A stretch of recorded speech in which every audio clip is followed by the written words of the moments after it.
better example of meaningful local action than the work of Vermont's energy committees.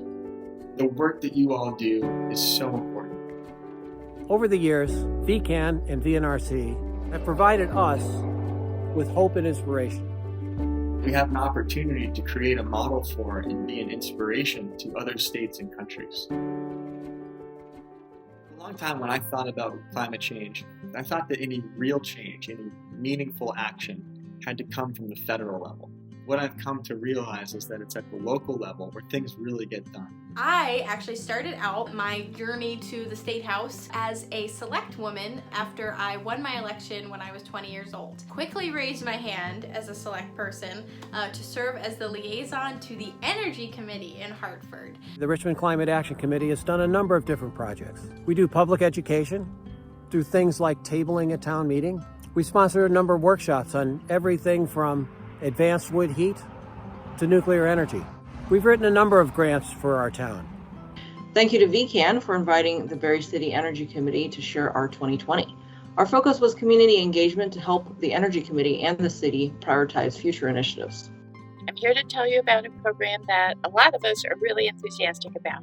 It's an e-bike loan program or lending library, a way for people to try out an e-bike, see how it fits with their usual routes, commutes, and errands. Today I'm at the Charlotte Food Garden, where we've been developing vegetable gardens, perennial gardens. We do on-site composting in the shed, and we have a small fruit orchard. That's a project we've been developing about 8 years. We've become trusted energy advisors for our local and state officials. Our legislator, Marcia Gardner, was a key sponsor of an appliance standards bill that passed the legislature 2 years ago and became a model for the rest of the country. I was really impressed by this incredible group of dynamic change makers on the Hartford Energy Committee who were pushing policies that were so innovative and forward-thinking. There was big interest in e-bikes in our town. And our experience with other campaigns like Solarize and Weatherize had shown us that a real key to behavior change is repetition, repetition, repetition.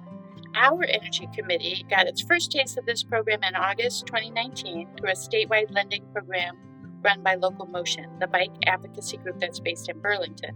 Transportation is our biggest emissions sector, so it's also our biggest opportunity.